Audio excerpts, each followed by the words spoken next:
ওই বয়স্ক লোকটা বলতেছে যে শোন, এতক্ষণ তো বুঝতে পারছিস আমরা কিন্তু তোদের মতো মানুষ না, আমরা পানির জিন। আমরা এইখানে 400 পরিবার বসবাস করি, আমি এদের সর্দার। আমাদেরকে খারাপও মনে করার দরকার নাই, ভালোও মনে করার দরকার নেই। আমরা মানুষের ভালোও করি না, খারাপও করি না।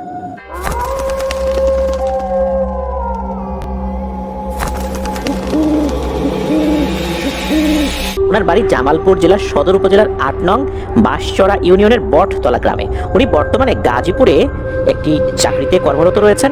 আর এই ঘটনাটি ওনাকে দিয়েছেন ওনার অফিসেরই এক বড় ভাই, তার নাম হচ্ছে সোহেল রানা। এই সোহেল রানা ভাইয়ের বাড়ি ব্রাহ্মণবাড়িয়া জেলার নবীনগর উপজেলায়। এই নবীনগর উপজেলার কানিকারা গ্রামে মূলত এই ঘটনাটি ঘটেছিল। আর ঘটনাটি যখন ঘটে তখন সময়কাল 1980 থেকে 82-83 সালের মধ্যবর্তী কোনো একটা সময় হবে আর কি। আর এই সোহেল ভাই এই ঘটনাটি ওনার ফুপার কাছ থেকে শুনেছিলেন। ওনার ফুপার নাম হচ্ছে ইসমাইল। কানিকারা গ্রামে একজন লোক, তার নাম হচ্ছে নুরু মিয়া।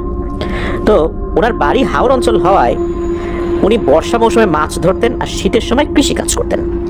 তো ওনার এই কাজে সংসার তেমন একটা ভালো চলতো না, তাই উনি সিদ্ধান্ত নেন যে উনি কাঠের ব্যবসা করবেন। বাড়ি হাওর অঞ্চলে হওয়ার কারণে ওই হাওর অঞ্চলে কিন্তু কাঠ খুব একটা পাওয়া যেত না বলে ওই এলাকায় কাঠের চাহিদা কিন্তু ভালোই ছিল। নুরু মিয়া আর দুইজন মিলে শেয়ারে এই ব্যবসাটা করবেন। অন্য এলাকা থেকে কাঠ এনে ওই এলাকায় বিক্রি করবেন। বেশ অনেকবার নিয়েও আসছেন ওনারা, নৌকায় করে চলে যেতেন। ওনাদের নৌকাটা ছিল ইঞ্জিন চালিত নৌকা। তো নৌকার পাটাতনে তো সব কাঠ নেওয়া যায় না, কাঠ তো অনেক ভারী জিনিস। তো অনেক কাঠ আবার নৌকার দুই পাশে বেঁধে দিতেন, পানিতে ভাসতো, নৌকা চলতো, কাঠগুলো আগাতো। তো এইভাবেই কাঠগুলো নিয়ে আসতেন। একবার হয় কি, কুমিল্লায় যাবেন ওনারা, 10 থেকে 12 জন ওনারা নৌকায় উঠে পড়েন, প্রয়োজনীয় সামগ্রী নিয়ে রওনা হয়েছেন। তিতাস নদী ধরে একটা সময় কুমিল্লায় পৌঁছান। সেখান থেকে কাঠ সংগ্রহ করে নৌকায় লোড করেন, ঠিকঠাক মতো চলে আসেন। আসার পথে কোনো সমস্যা হচ্ছে না। তিতাস নদী ধরে আসছিলেন, আস্তে আস্তে তো তখন অনেক সময় লাগতো, নৌকা ফুল লোড। ওনারা আসছিলেন, নদী পার হয়ে ওনাদের এলাকার যে খাল রয়েছে ওই খালের দিকে ঢুকেছেন। তো ওইটা এমন একটা খাল যে খাল এবং নদীর মিলনস্থল ওইটা। যখন ওনারা ফিরছিলেন তখন রাত শেষের দিকে হঠাৎ করে নুরু মিয়া সহ আরো অন্যান্য লোক দেখতে পান যে তাদের নৌকা এক পাশে চলে যাচ্ছে, সামনের দিকে যাচ্ছে না, মানে এক সাইডে চলে যাচ্ছে। ঘটনা কি? তখন ওনারা দেখতে পান যে নৌকার ডান দিকে পানিতে আলোড়ন সৃষ্টি হয়েছে, অর্থাৎ পাক শুরু হয়েছে ওইখানে। আঞ্চলিক ভাষায় এই ধরনের পাক সৃষ্টি হওয়াকে পুডোর বলে। এরকম পুডোর সৃষ্টি হয়েছে। ওনাদের নৌকা ওই পাকে পড়ে গেছে, নৌকা তো ডুবে যেতে থাকে, ডুবেও যায়। নুরু মিয়া সহ আরো অন্যান্য যারা ছিল তারা বুঝতে পেরে ঝাঁপ দিয়েছে, সামনে পারে চলে আসে সবাই, কিন্তু নুরু মিয়া পানি থেকে আর উঠতে পারে না। কোথায় গেল কোথায় গেল। এদিকে পাকও কিন্তু থেমে গেছে, ওখানে কিছুই নাই। আর ওটা তো খাল ছিল, খুব একটা গভীরও ছিল না। ওনারা যে এত রাত্রেবেলা কিভাবে খুঁজবেন, নৌকাও নাই এখন। ওই সময় ওনারা আসলে সকাল পর্যন্ত অপেক্ষা করা ছাড়া কোনো উপায় ছিল না, যেহেতু শেষ রাতের দিকেই সকাল পর্যন্ত অপেক্ষা করেন। আর লোকজনও তখন চলে আসছে। একটা কাঠের টুকরোও কিন্তু আর ভেসে নাই, মানে নৌকাও চলে গেছে, কাঠও চলে গেছে, নুরু মিয়ারও আর কোনো খোঁজ খবর নাই। নুরু মিয়াকে খোঁজা হয়, লোকজন আসে, জাল টাল ফেলা হয়, খোঁজা হয়, না পাওয়া যায় না। নুরু মিয়ার পরিবারকে বিষয়টা জানানো হয়, তারাও ওখানে এসে খোঁজাখুঁজি করে, কিন্তু কোনো লাভ হয় না।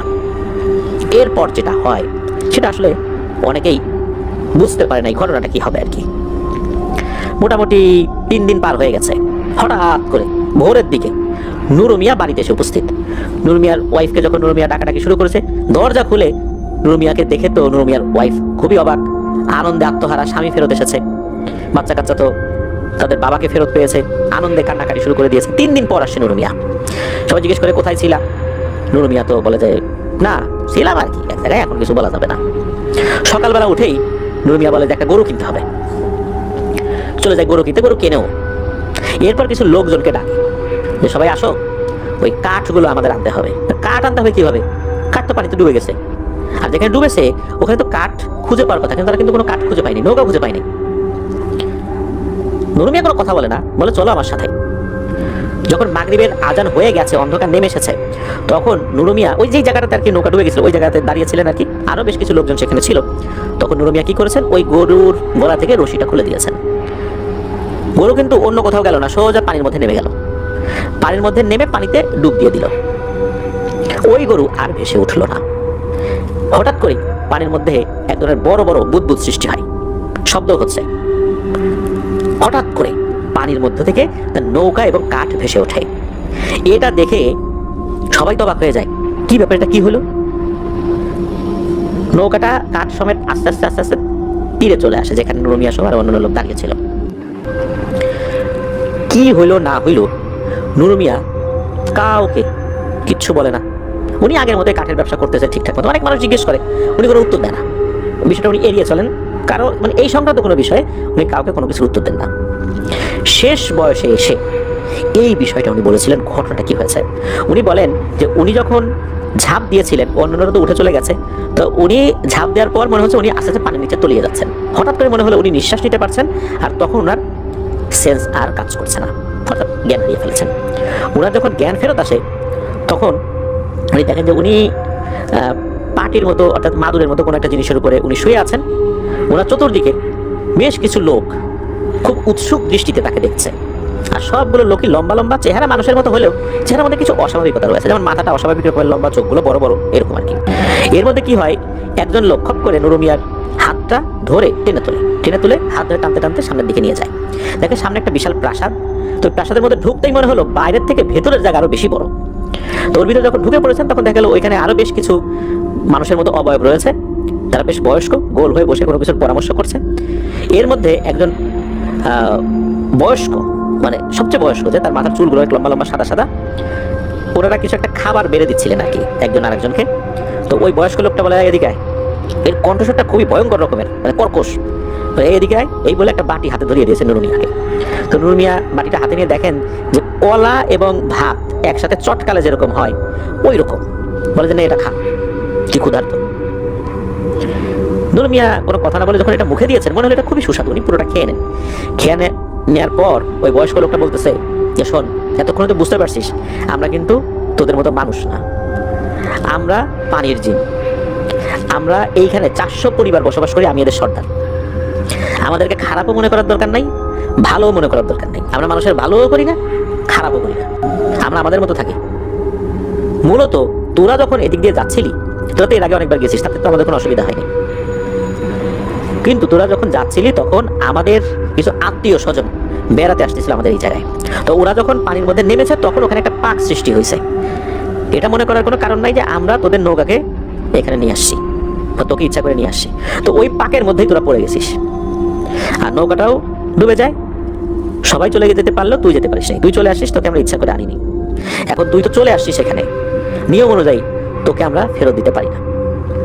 তখন নুরু মিয়া তো খুব কাকুতি বিনতি করতে থাকে যে আমার কি দোষ বলেন, আমি তো কোনো মতে ব্যবসা বাণিজ্য করে একটু পরিবার নিয়ে বেঁচে থাকার চেষ্টা করতেছি।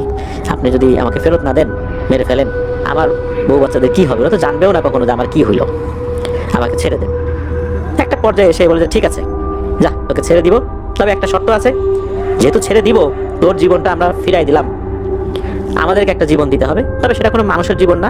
তুই ফেরত গিয়ে একটা গরু কিনে এইটা যত দ্রুত সম্ভব তুই সন্ধ্যার পরে এখানে ছেড়ে দিবি, এটাই তোর কাজ। শর্ত কি মেনে নিলি? বলে জি, আমি মেনে নিলাম। তখন বলতেছে ঠিক আছে, তোর নৌকাও ফেরত দিব। তখন একজন লোককে ডাক দেয়, বলে এই যা তো, একে নিয়ে যা, দেখ তো কোন নৌকা কোনটা। এরপর নাকি নুরু মিয়াকে একটা জায়গায় নিয়ে যায়, দেখা যাচ্ছে সেখানে অনেকগুলো ভাঙাচোরা নৌকা পড়ে আছে, ইঞ্জিন চালিত ভাঙা বোট পড়ে আছে। অর্থাৎ এই নৌকাগুলো কোনো না কোনো ভাবে তারা নিয়ে এসেছিল বা এটা পানির তলদেশে চলে আসছে। ওইখানে একটা নৌকা দেখা যায়, যে নৌকার সাথে কাঠ রয়েছে হুবহু অবিকৃত অবস্থাতেই রয়েছে, কোনো ভাঙাচোরা ছিল নয় নৌকাতে। তখন বলে যে এইটা আমার নৌকা। তখন ওই বৃদ্ধ লোকটার কাছে আবারও নিয়ে যায় নুরু মিয়াকে। তখন ওই সাথে যে লোকটা গিয়েছিল আর কি, ওই জিনেদের মধ্যেই বলে যে হ্যাঁ, ওর নৌকাও শনাক্ত করেছে। তখন ওই বৃদ্ধ লোকটা বলে যা, তুই এই গরু দেওয়ার পরে তুই এই নৌকাটাও সাথে সাথে ফেরত পেয়ে যাবি, তুই গিয়ে গরুর ব্যবস্থা কর। আর এখন চোখ বন্ধ কর, তুই চোখ খোলার পর দেখবি যে তুই তোর জায়গা মতো চলে গেছিস। আর এই ঘটনা তুই পারতপক্ষে কাউকে বলবি না। এই জগতের ঘটনাগুলো মানুষ জানলে, যদি কেউ ইচ্ছাকৃতভাবে বলে, তার অনেক ক্ষতি হয়ে যায়। তখন নুরু মিয়া বলে যে জি, আমি এটা পারতপক্ষে কাউকে বলবো না। তো নুরু মিয়া সেম কাজটা করেছিলেন। নুরু মিয়া চোখ বন্ধ করেছিলেন, ওনার কাছে বলেছিল দ্রুত উপর দিকে উঠে আসছেন। প্রথম দিকে মনে হচ্ছে যে মানুষ উপর দিকে উঠে শ্বাস এক ধরনের বাতাস গায়ে লাগে শরীরে, এরকম শ্বাসা শব্দ এরকম শুনছেন। হঠাৎ করে মনে হয় তার শরীরে পানি লাগছে, হয়তো পানির ভেতরে সে চলে আসছে। এরপর পানি থেকে উপর দিকে সে ভেসে ওঠে। এরপর দেখে সে একদম তীরে চলে আসছে, সে তীরে ওঠে, এরপর বাড়িতে চলে আসছে। এরপরে এই ঘটনা কিন্তু ওনার স্ত্রীকে উনি বলেন, একদম শেষ বয়সে এসে উনি এই ঘটনাটা সবাইকে বলেছিলেন যে ওই সময় ওনার সাথে কি ঘটনা ঘটেছিল। তো আল্লাহর রহমতে পরবর্তীতে নুরু মিয়ার সাথে কোনো সমস্যা হয় নাই। উনি এখন জীবিত নাই, তবে উনি একদম যখন বার্ধক্যে চলে আসেন, যখন বুঝছেন যে ওনার মৃত্যু খুব সন্নিকটে, বয়স অনেক হয়ে গেছে, আর বেশি দিন বাঁচবেন না, তখন ওনার কাছে মনে হয়েছে যে এই ঘটনাটা বলে যাওয়া উচিত। এরপরই মূলত এই ঘটনাটা উনি বলে গিয়েছিলেন। এটাই ছিল ঘটনা। ধন্যবাদ জানাচ্ছি নাজমুল হোসেন ভাইকে দারুণ একটি ঘটনা আমাদের সাথে শেয়ার করার জন্য। উনি জানিয়েছেন যে ওনার কাছে আরও বেশ কয়েকটি ঘটনা আছে, উনি খুব তাড়াতাড়ি আমাদেরকে এই ঘটনাগুলো পাঠাবেন। আমরা অপেক্ষায় থাকবো সেই ঘটনাগুলোর জন্য। প্রিয় লিসেনার্স, চলে যাবো আমাদের এবারের এপিসোডের পরবর্তী আরও একটি নতুন ঘটনায়।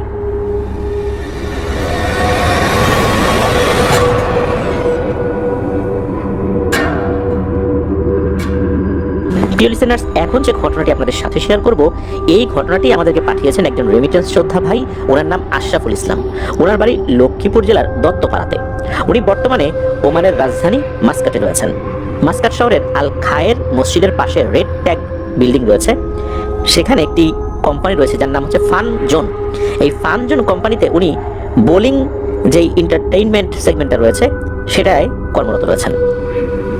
ঘটনাটি মূলত উনি যেটা ফেস করেছেন 2018 সালের দিকে। উনি এখন যেমন ওমানে রয়েছেন, 2018 সালে উনি কাতারের রাজধানী দোহাতে ছিলেন। তো উনি যেই রুমে থাকতেন ওই রুমে কিন্তু আরও অনেকেই থাকতো। আর ওখানকার যে রুমগুলো, যেই বেডগুলো, এই বেডগুলো কিন্তু একতলা, দোতলা, তিনতলা হয়, চারতলাও হয়। আমরা অনেক সময় দেখেছি স্বল্প জায়গার মধ্যে এরকম বাংকার সিস্টেম যে বেডগুলো, এই বেডগুলো থাকে। তো প্রবাসী জীবনে কিন্তু অনেকেই এই ধরনের বেডে অল্প জায়গার মধ্যে অনেকগুলো মানুষ বসবাস করেন। তো ওনারা যেখানে থাকতেন ওইখানেই ওই লক্ষ্মীপুরের বেশ কয়েকজন লোক তো ছিলেনই, কুমিল্লাতে বাড়ি এরকম আরেকজন লোক ছিলেন আর কি। তার সাথে তার সম্পর্ক অনেক ভালো ছিল, সঙ্গত কারণ তার নামটা আমরা বলছি না। তো এই যে ছেলেটা, এই ছেলেটা কিন্তু খুব ভালো একজন ইলেকট্রিশিয়ান ছিল। ও যে কাজটা করতো সেটা হচ্ছে এসির যে লাইনগুলো, এই লাইনগুলোর কাজ করতো। বড় বড় যে সমস্ত শপিং মলগুলো রয়েছে, বহুতল ভবন রয়েছে, সেখানে কিন্তু আলাদা আলাদা এসি না লাগিয়ে একটা সেন্ট্রাল এসি করা হয়। আমরা বিভিন্ন জায়গায় কিন্তু দেখেছি যে ওই এসিগুলোর বাতাস পাস হওয়ার জন্য বা সব জায়গায় ছড়িয়ে দেওয়ার জন্য একজন স্টিলের পাইপের মতো, চ্যাপ্টা পাইপের মতো করা হয়। আমরা কিন্তু বিভিন্ন জায়গায় দেখেছি ওই চ্যাপ্টা পাইপের নিচে আবার ফলস সিলিং লাগিয়ে দেওয়া হয়, যার কারণে কিন্তু ওই পাইপগুলো আমাদের চোখের সামনে ওভাবে দৃষ্টিগোচর হয় না। আমরা বাংলাদেশেও কিন্তু এটা দেখি, তো বিদেশেও এরকম রয়েছে। এই কাজগুলো মূলত সে করতো। এছাড়াও বিল্ডিংয়ের ভেতরে যেই ইলেকট্রিক লাইনগুলো, এই লাইনের কাজও সে করতো। একদিন হয় কি, সে কাজ শেষ করে বাড়িতে আসে প্রতিদিনের মতো, এসে খাওয়া দাওয়া করে শুয়ে পড়েছে। তো ওনাদের রুমে ওই সময় টোটাল 6 জন ছিলেন, সবাই তো ঘুমিয়ে পড়েছে। হঠাৎ করে রাতের বেলা সে গঙ্গানোর মতো শব্দ করছে। অনেক সময় বোবাই ধরলে যেরকম শব্দ করে অনেকে, ওরকম করছে। এরকম শব্দ পাওয়ার পর এই যে আশরাফুল ইসলাম ভাই, উনি রুমে লাইট জ্বালিয়েছেন। লাইট জ্বালানোর পর উনি তার কাছে যান, ডাকাডাকি করেন। এরপর উনি স্বাভাবিক হয়। সে বলে যে মনে হচ্ছে তার পিঠের নিচে খুব ব্যথা অনুভূত হচ্ছিল, এই জন্য সে এরকম করছিল। তো যাই হোক, সে এরপর আবার ঘুমিয়ে পড়ে। হঠাৎ করেই রুমের মধ্যে বিকট জোরে একটা সাউন্ড হয়।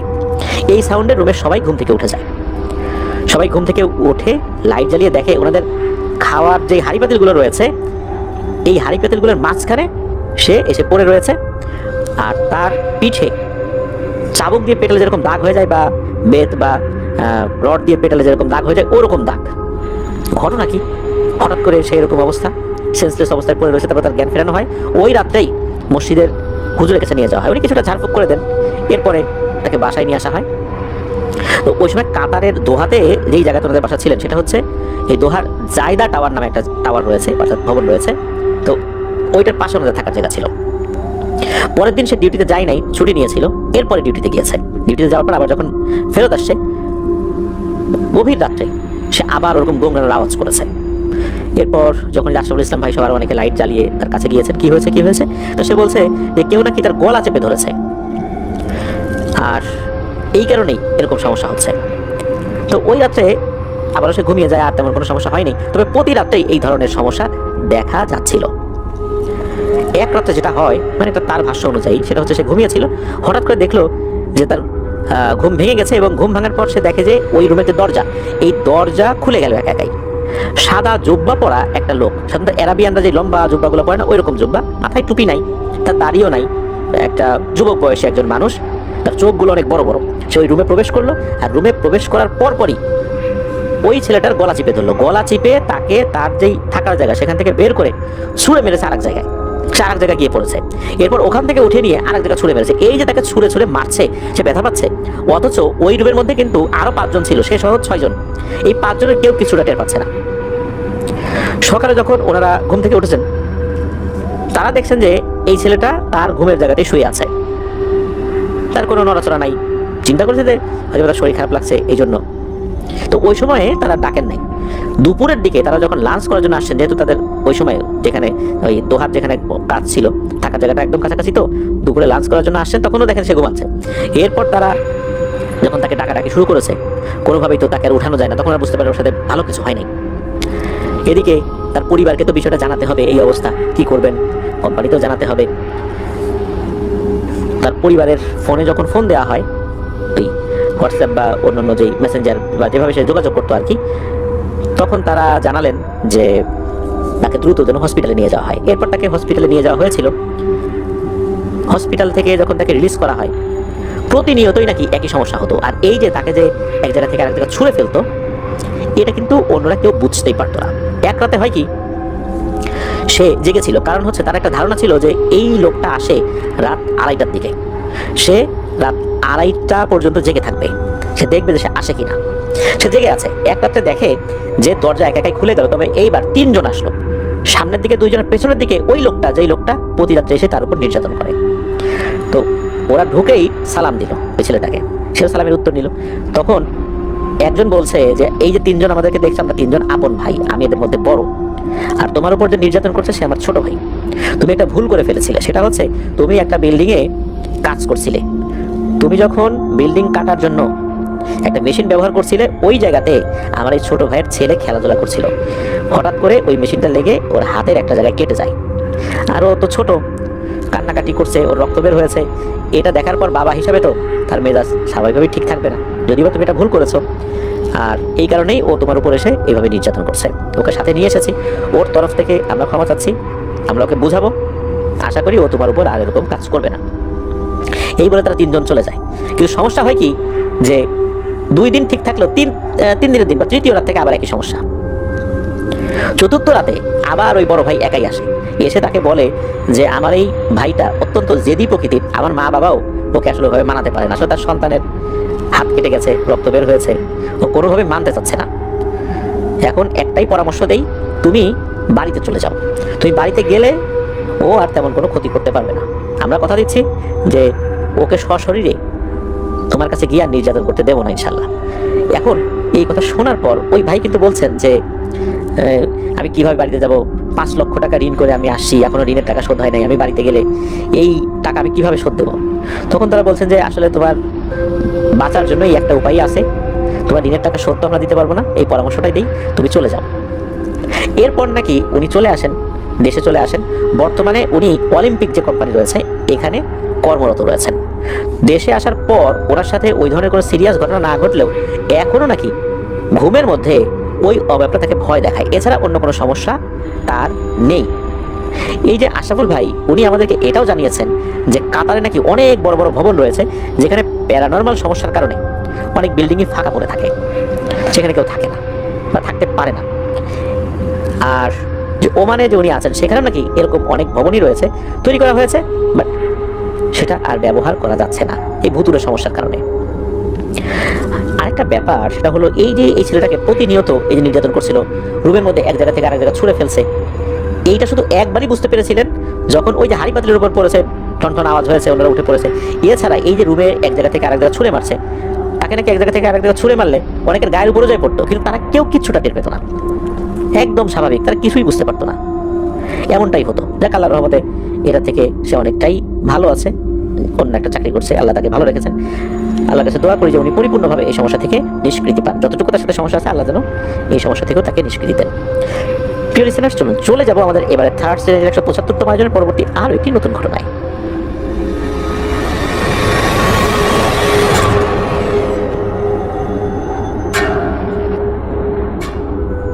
প্রিয় লিসেনার্স, এবারের ঘটনাটি আমরা এমন একজন ব্যক্তির কাছ থেকে পেয়েছি, উনি এমন একটা প্রফেশনে নিয়োজিত রয়েছেন। এই ধরনের প্রফেশনে নিযুক্ত ব্যক্তিদের কাছ থেকে আমরা ঘটনা খুবই কম পাই। আমরা বিভিন্ন জায়গায় এক্সকাভেটর মেশিনগুলো দেখেছি, যেটা অনেকেই আমরা ভেকু মেশিন বলে চিনি। পুকুর খনন করা, রাস্তা বাধাই করা, ট্রাকে বা বড় বড় কোনো একটা জায়গায় মাটি লোড দেয়া বা বালি লোড দেয়া, এই কাজগুলোতে কিন্তু আমরা এখন অহরহ এই রেকু মেশিন বা এক্সকেভেটর মেশিন দেখছি।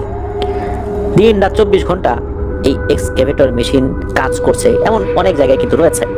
একাধিক অপারেটর থাকে যারা রোস্টার ডিউটি করে এই মেশিনগুলো চালায় আর কি। তো আমাদেরকে যিনি ঘটনা পাঠিয়েছেন উনি এই প্রফেশনে রয়েছেন, ওনার নাম মোহাম্মদ আলী জিন্না। ওনার এই ঘটনাটি দুটি ভাগে বিভক্ত। একটি অংশ ওনার বাবার সাথে ঘটেছিল। ওনার বাবা পেশায় একজন গ্রাম পুলিশ, তার নাম মোহাম্মদ আমির হোসেন। আর এই মোহাম্মদ আলী জিন্না ভাইয়ের বাড়ি সিরাজগঞ্জ জেলার সদর উপজেলার রানী গ্রামে। এখন যে মাস চলছে অর্থাৎ নভেম্বর মাস, এখন থেকে প্রায় 6-7 মাস আগে এই ঘটনাটির সূত্রপাত হয়, অর্থাৎ 2025 সালে এই ঘটনাটির সূত্রপাত হয়। ওনার বাবা ডিউটিরত অবস্থায় স্ট্রোক করেন, তবে এটা মিনি স্ট্রোক ছিল। আর এই স্ট্রোকের ফলে তার বাম পা অবশ হয়ে যায়। ডাক্তারের চিকিৎসায় কোনোভাবে কোনো ফল হচ্ছিল না। এইভাবে 7-8 দিন কেটে যায়। এরপর কবিরাজের মাধ্যমে ঝাড়ফুঁক করানো হয়।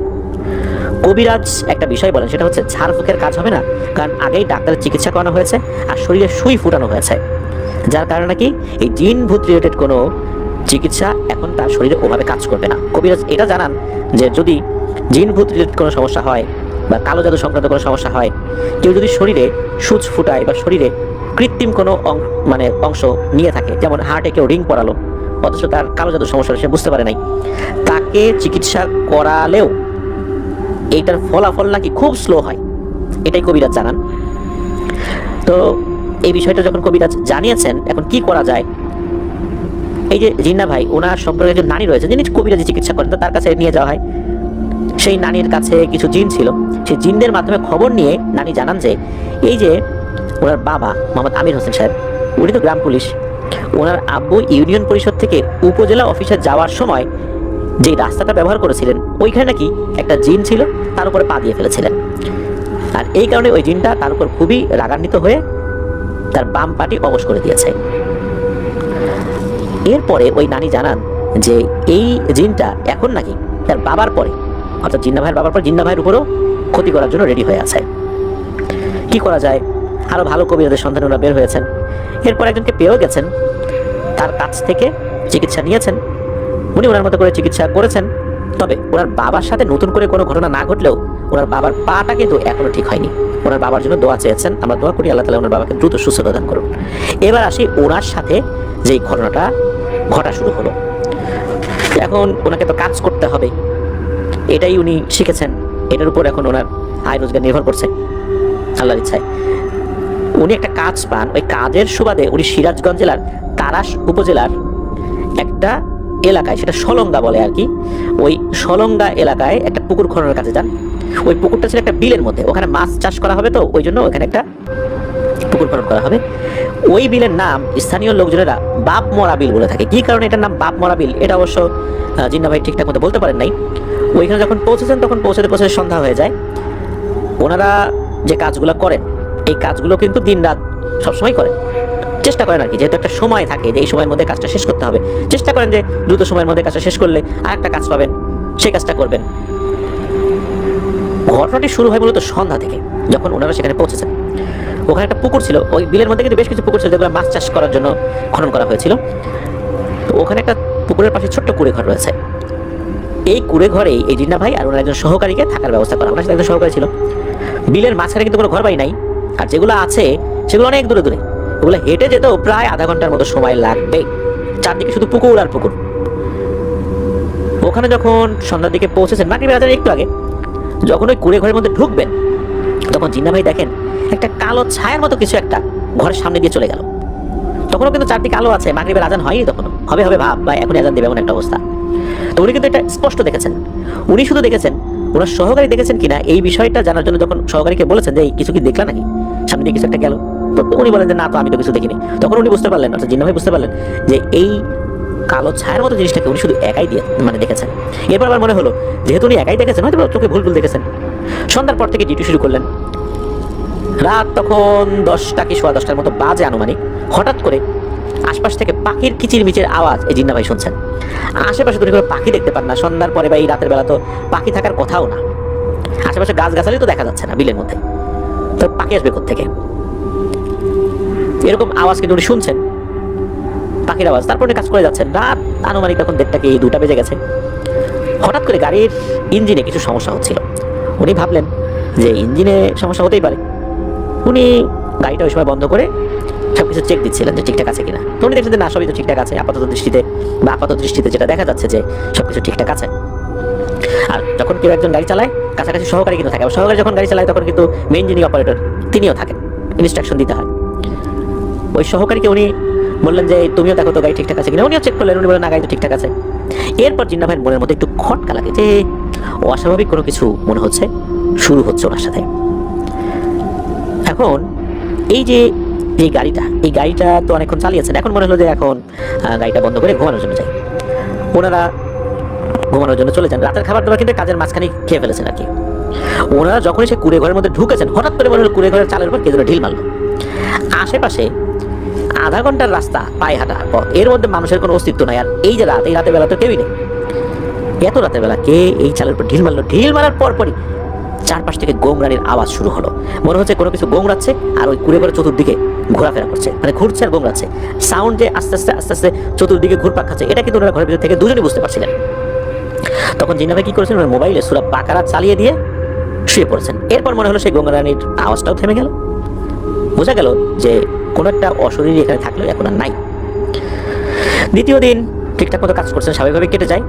দিন কেটে যাওয়ার পর যখন রাত আসে, রাত তখন 9টা কি 9:30টার মতো বাজে আর কি, তখন রাতের খাওয়া দাওয়া করতে বসেছেন সেই ঘরের ভিতরে। আর খাবার দাবার কিন্তু ওই যে মালিক যিনি এখানে কাজটা করানোর জন্য নিয়ে আসেন, উনি বন্দোবস্ত করেন আর কি। খাওয়া দাওয়া ঠিক অর্ধেক হয়েছে। এই খাওয়া দাওয়া ঠিক যখন অর্ধেক হয়েছে তখন মনে চালের উপর আবার ধরাম করে একটা ঢিল পড়লো। ওরা দ্রুত খাওয়া দাওয়া শেষ করে ঘর থেকে বের হয়ে গাড়িতে চলে যান। এরপর ওনাদের যিনি মহাজন তাকে জানান যে এরকম ঘটনা করতেছে, আমরা এখানে থাকবো না, আমরা চলে যাবো। তো মহাজন ফোনে সাহস দেন, জানে না এইভাবে কি আসা যায়, অনেক জায়গায় তো এরকম কাজ করতে হয়, সাহস করে কাজ করো, কাজটা শেষ করো, যেহেতু আসো এদিকে শেষ করেই আসো। মহাজন যেহেতু বলছেন কি আর করা, তার কথা মেনে আবার কাজ শুরু করেছেন। তখন অবশ্য সহকারী দিয়ে জিন্না ভাই গাড়িটা চালাচ্ছিলেন, অর্থাৎ ওনার যে এক্সকাভেটর সেটা অপারেট করাচ্ছিলেন। আর উনি পুকুরের পাড়ে দাঁড়িয়ে আছেন। উনি হঠাৎ করে দেখেন পুকুরের পাশ দিয়ে বিশাল বড় মোটা একটা সাপ ওনার পায়ের দিকে উঠে আসলো। উনি মোবাইলের ফ্ল্যাশ লাইটটা অন করেছেন, তখন উনি দেখেন আশেপাশে কিছু নাই। তখন উনি বেশ ভয় পান, ওনার কাছে তো মাত্রই মনে হলো এরকম কিছু একটা। এরপর উনি আবার ওই গাড়ির কাছে চলে আসেন, সহকারীকে বলেন যে তুমি বসো, এবার আমি গাড়ি চালাই। তখন ওনার সহকারী নিচে নামে নাই, গাড়ির পাশেই দাঁড়ানো, মানে যখন এটা ডানে বায়ে মোড় নেয়, মুভ করে, তখন কিন্তু একজন পাশে চাইলে দাঁড়িয়ে থাকতে পারে, বিশেষ একটা জায়গায় দাঁড়িয়ে থাকতে পারে। তো ওনার সহকারী ওইখানে দাঁড়িয়েছিলেন আর কি। তো দুজনই ওনারা হঠাৎ করে তীব্র বিশ্রী মাংস পচা গন্ধ ওনাদের নাকে এসে লাগে। বলো নাকি এখানে এরকম গন্ধ কোত্থেকে আসলো? রাত তখন 3টারও বেশি বাজে। ওনারা দুজনই দেখেন ওই পুকুরের কাছে একটা কালো অবয়ব দাঁড়িয়ে আছে। এই এক্সকাভেটরে কিন্তু লাইট থাকে, ওই লাইটের যে আলোটা এটা অনেক দূরে না গেলেও আশেপাশে বেশ খানিকটা জায়গা কিন্তু দেখা যায়। আর আবছা আলো যতটুকু ওই পুকুরের কাছে পড়ছে তাতে মনে হচ্ছে এরকম কালো একটা জিনিস দেখা যাচ্ছে। জিন্না ভাই জানতেন যে এই ভূত প্রেত লোহা জাতীয় জিনিস দেখে ভয় পায়, যেহেতু এক্সকাভেটর মেশিনটা পুরোটাই ভারী লোহার তৈরি, এই কারণে হয়তো বা ওই জিনিসটা কাছে আসতে পারছে না। ওনার এই গাড়িটা কিন্তু একটা বক্স সিস্টেম করে রেখেছিলেন, যেহেতু রাতের বেলা কাজ করতে হয় আর বিনোদনেরও দরকার হয়, অনেক সময় গান ছেড়ে দেন, আবার অনেক সময় কোরআন তেলাওয়াত ছাড়েন। এখন তো গান চাললে হবে না, সূরা বাকারা চালিয়ে দেন। এরপর দেখা গেল ওই অবয়বটা এখন আর নাই, আর ওই দুর্গন্ধটাও এখন আর নাই। তবে এখানে যে ব্যাপারটা হলো সেটা হচ্ছে চমৎকার একটা সুঘ্রাণ ওনাদের দুজনের নাকেই ভেসে আসলো। কোথা থেকে সুঘ্রাণ আসলো বুঝতে পারলেন না, হয়তো বা সূরা বাকারা তেলাওয়াত করছেন, সময় কোনো ভালো জিন ওখানে চলে এসেছিল। তখন গাড়ি বন্ধ করে আবার ওই রাতের বেলায় মহাজনকে ফোন দিয়েছেন, সব ঘটনা বলছেন। তখন মহাজন বলছেন যে আজকের মতো কাজটা বন্ধ করে ঘুমায় পড়ো। ওনারা মেশিন বন্ধ করে দিয়ে শুয়ে পড়েছেন। ওই রাতে তেমন কোনো ঘটনা ঘটেনি। দিনের বেলা তো তৃতীয় দিন একই রকম ভাবে দিনটা পার হয়ে যায়। রাতের বেলা যখন কাজ করতে গিয়েছেন, রাত ওই 2টা কি 3টা হবে, এই সময় হঠাৎ করে খুব বৃষ্টি দুর্গন্ধ নাকে আসছে। আর তখন দুজনেই দেখছেন পুকুর পাড়ে কালো ছায়ার মতো কিছু একটা দাঁড়িয়ে আছে। ওই অবস্থাতে আবার ওই রাতের বেলা মহাজনকে ফোন দিয়ে বলছে যে মহাজন আর কাজ করতে পারবো না, আমরা সকালে চলে আসবো, এই ঘটনা আমরা এখনো চোখের সামনে জিনিসটাকে দেখতেছি। চতুর্থ দিন ওনারা ওখান থেকে চলে আসেন। তবে আসার সময় স্থানীয়দের কাছে জিজ্ঞেস করেছিলেন যে এখানে ওনারা ভয়ের কোনো কিছু দেখেছেন কিনা। স্থানীয় যারা ছিলেন ওনাদের সাথে কথা বলেছেন। স্থানীয়রা জানান যে আজ পর্যন্ত ওই বিলে ওনারা রাতের বেলা অনেকবারই গিয়েছেন, মাছ টাছ ধরেছেন, বর্ষাকালে শীত মৌসুমে গিয়েছেন যখন শুকনা থাকে, ওনারা কোনো কিছু এরকম দেখেন না। এই পুকুরের পাশে সবসময়ই পাহারা থাকে, এখন বেশ কয়েকদিন হলো নাই। যিনি পাহারায় থাকেন তার সাথে কথা হয়েছে, তিনিও বলেছেন যে উনি কখনো এখানে এরকম কোনো কিছু দেখেন নাই। এই বিষয়টার সাথে জিন্না ভাই ওনার বাবার সাথে ঘটে যাওয়া ঘটনার একটা মিল খুঁজে পান। কেননা ওনার সেই নানি বলেছিলেন যে ওনার বাবা ওই যে যেই জিনের গায়ে পা দিয়েছিল, সেই জিনটা নাকি এই জিন্না ভাইয়ের উপরও কোনো কারণে ক্ষিপ্ত। জিন্না ভাই ধারণা করেন হয়তোবা সেই জিনটা এই জায়গাতে চলে এসেছে ওনাকে ভয় দেখানোর জন্য বা ক্ষতি করার জন্য, আল্লাহর রহমতে পারেনি। তো এটাই ছিল ঘটনা। ওনার বাবার অবস্থা তো এখন একই রকম রয়েছে, আর উনি ঠিক নিশ্চিতভাবে বলতে পারেন না যে ওই জিনটাই এখানে এসেছিল কিনা। তবে এখনো উনি আতঙ্কে থাকেন যে হঠাৎ করে সেই জিনটা আবার চলে আসতে পারে তার সামনে। ধন্যবাদ জানাচ্ছি জিন্না ভাইকে। আমরা দোয়া করি আপনার এই সমস্যা